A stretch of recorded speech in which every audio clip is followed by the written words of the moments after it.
Au détour des années 90, une saga va apparaître de Grande-Bretagne et s'immiscer dans les foyers du monde entier. Si je vous dis école, baguette, Quidditch ou encore Gryffondor, vous me dites Speed up. Ah non, oui, Harry Potter bien sûr. Pour mieux comprendre le phénomène, direction le Ken 9-3 Caracan pour rencontrer Jérémy et Marina. Évidemment, le chat veut sortir, puis à ce moment. Qu'est-ce que tu fais? Ah pardon, Sirius, je t'avais oublié. Donc je disais direction Caen pour rencontrer Jérémy et Marina et Sirius, créateur d'un podcast consacré au livre de la saga Harry Potter.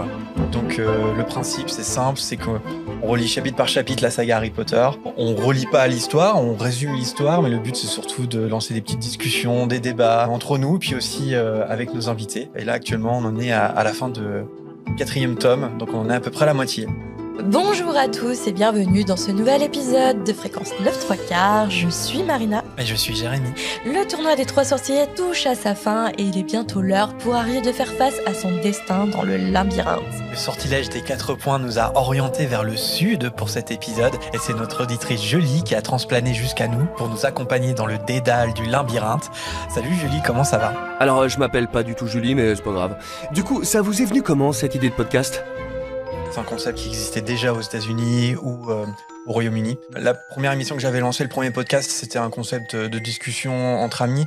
Je me suis toujours dit, si je lançais une autre émission, ça serait ce concept-là que j'aimerais faire. Parce que je trouve que c'est le meilleur moyen de se replonger en détail dans les livres, c'est vraiment de reprendre chapitre par chapitre. Et je trouvais que c'était un beau défi à relever tous les deux. Effectivement, c'est super. Et je sais pas vous, mais je trouve leur voix hyper apaisante. J'ai envie de me faire une petite tisane et les écouter sous ma couette.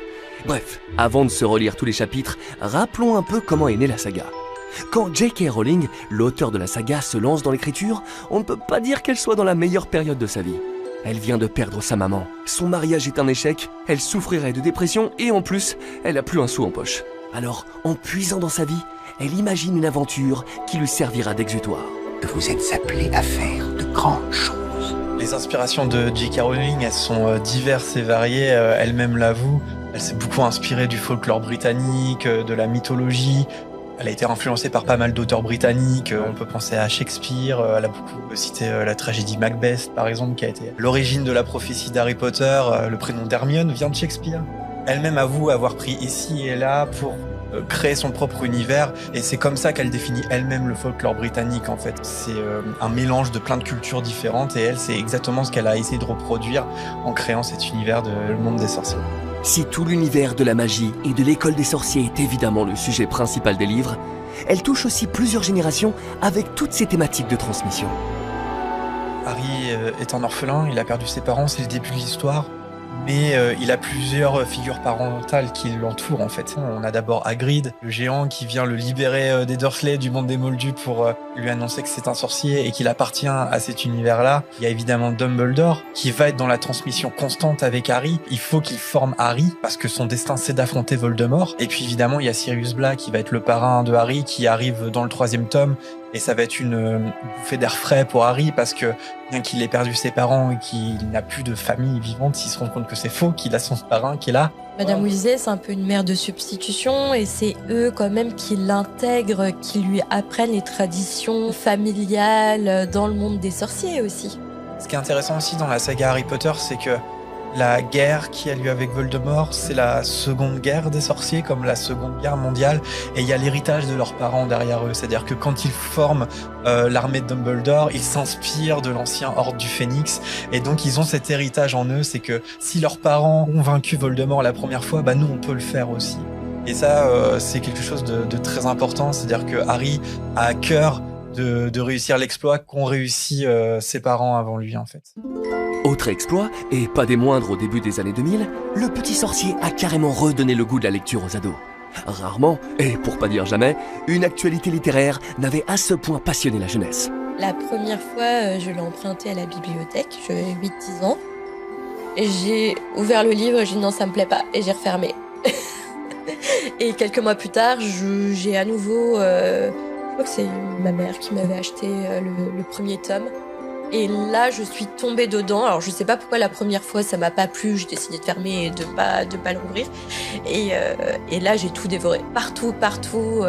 Même en mangeant, mes parents devenaient fous.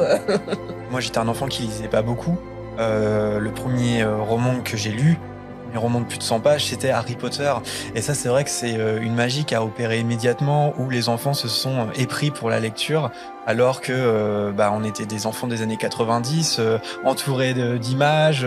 Et ça, c'est vraiment la magie d'Harry Potter, ça c'est vrai. Et ce qui est beau, c'est qu'on voit que des années plus tard, bientôt 30 ans plus tard, la magie opère toujours. Et plus intimement, elle a sauvé pas mal d'enfants de la solitude.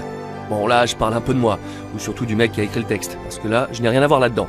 Quand on a découvert Harry Potter au collège, quand on a une scolarité pas facile, le harcèlement, etc., on peut se sentir très seul. Et pour beaucoup, Harry Potter, ça a été une safe place en fait. C'est là où on s'évadait, où on avait l'impression qu'on était avec des amis. En fait, on vivait les aventures. Et c'est un cocon, en fait, c'est doudou, c'est feel good. Quand il y a des moments de moins bien dans ma vie, j'y retourne avec plaisir. Après la folie des livres, c'est le cinéma qui s'est très vite engouffré dans la brèche. Entre 2001 et 2011, pas moins de 8 films ont retracé les aventures de Ron, Hermione, Harry et tous les autres. Alors, déjà que le phénomène était conséquent, il dépasse l'entendement et fait entrer des films aux côtés d'autres sagas cultes comme Star Wars, Indiana Jones ou Jurassic Park. Ces films ont d'ailleurs eu un impact énorme sur les fans, à tel point qu'il est carrément impossible de ne pas imaginer le visage de Daniel Radcliffe pour jouer le héros. Emma Watson, quant à elle, est devenue une véritable icône féministe. Emma Watson, c'est Hermione en fait. C'est incroyable. Elle est très douée en classe. Après les films, elle est retournée faire ses études. Elle a obtenu son diplôme avec succès. Elle est très engagée dans les causes féministes et au-delà. C'est Hermione, quoi. Moi, j'ai énormément d'admiration pour Emma Watson, qui, je trouve, est une femme exceptionnelle. Des gens très bien donc, qui portent des valeurs importantes et avec qui tous les enfants ont grandi. Parce que comme pour Dragon Ball, ce qui fait la force d'Harry Potter, c'est qu'on commence la saga et on la termine en ayant le même âge que les personnages principaux. Mais il n'y a pas que ces personnages qui ont la peau dure.